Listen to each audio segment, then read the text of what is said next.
नमस्कार मंडळी, मी अपेक्षा आणि तुमच्या आर्वीज किचनमध्ये खूप खूप स्वागत.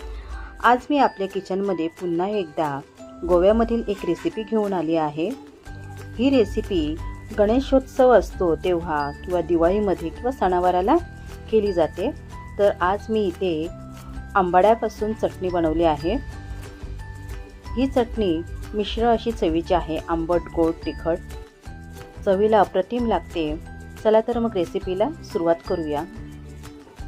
तर इथे मी हे 9 आंबाडे घेतले आहेत. असे असतात बघा आंबाडे, छोटे छोटे. हे गावावरून दिले होते. तर हे आंबाडे आपल्याला काय करायचे, सुरुवातीला मी इथे या आंबाड्यांची साल काढून घेणार आहे. अशा प्रकारे सोलणं असतं ते घ्यायचं आणि आपल्याला साल काढून घ्यायची आहे. अशा प्रकारे आपण सर्व आंबाड्यांची साल इथे काढून घेणार आहोत आणि हा देठ देखील आपल्याला काढायचा आहे. तर इथे आपले सर्व आंबाडे आहेत, सोलून झाले आहेत, सर्व त्यांची आंबाड्यांची साल काढून झाली आहे. तर आता आपल्याला इथे थोडंसं चवीपुरतं या आंबाड्यांवरती मीठ टाकायचं आहे. ज्याप्रमाणे मी तुम्हाला अगोदर अननसाचे सासव आणि आंब्याचे सासव करून दाखवले ना, अगदी त्याप्रमाणेच इथे आंबाड्यांना आपल्याला मीठ आणि गूळ लावून घ्यायचं आहे. सर्व आंबाडे आहेत, सर्व आंबाड्यांना व्यवस्थित आपल्याला गूळ आणि मीठ चोळून लावायचं आहे आणि 15 मिनिटं आपल्याला हे मुरायला ठेवायचं आहे. तुमच्याजवळ जर गुळाची पावडर असेल तर ती देखील टाकली तरीसुद्धा चालेल. 1 चमचा गुळाची पावडर टाका आणि गूळ आणि मीठ व्यवस्थित आंबाड्यांना लावून ठेवा. ज्याप्रमाणे आपण अननसाला गूळ आणि मीठ लावतो ना, त्याचप्रमाणे इथे याला देखील लावायचं आहे. अर्थात हे देखील सासवच आहे, फक्त आपण अगदी घट्ट बनवलं आहे म्हणून ही चटणी आहे. तर इथे मीठ आणि गूळ लावून झाला आहे. आता आपल्याला यासाठी वाटण कोणते घ्यायचे ते पहा. इथे मी ओलं खोबरं घेतलं आहे, बेडगी मिरची घेतली आहे आणि 1 चमचा धणे घेतले आहेत. बस एवढंच आपल्याला घ्यायचं, यापेक्षा जास्त साहित्य घ्यायचं नाही आहे. तर तुम्ही बेडगी मिरचीऐवजी, तुमच्याजवळ जर बेडगी मिरची नसेल तर तुम्ही काश्मीरी चिली मिरची घेतली तरी देखील चालेल. तर आता आपण हे वाटण तयार करून घेणार आहोत. आपलं वाटण तयार झालं आहे. आता मी इथे गॅसवर एक पातेलं ठेवलं आहे, त्यामध्ये 2 चमचे तेल ओतणार आहे. तेल चांगलं गरम झालं ना, त्यानंतर आपल्याला इथे खूप महत्त्वाची स्टेप करायची आहे. तर इथे मी 1 मोठा चमचा राई घेतली आहे. ते आपल्याला या तेलामध्ये राई टाकायची आहे. राई छान तडतडल्यानंतर आपण इथे जे वाटण तयार करून घेतलं आहे ना, ते वाटण आपल्याला यामध्ये ओतायचं आहे. आता यामध्ये आहे ना, राईचा वापर जास्त असतो आणि राई छान तडतडली ना तरच या आंबाड्याची चटणी आहे ना, चवीला देखील खूप छान लागते. तर आता हे वाटण आपण यामध्ये परतून घेऊया. 1-2 मिनिटच आपल्याला परतून घ्यायचं आहे.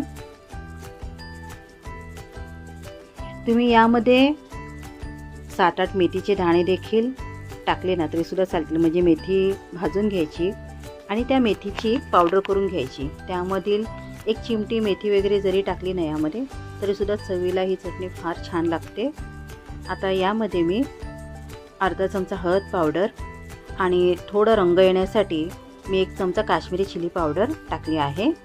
तर आता काश्मीरी चिली पावडर आणि हळद आपण या वाटणामध्ये व्यवस्थित मिक्स करून घेऊया.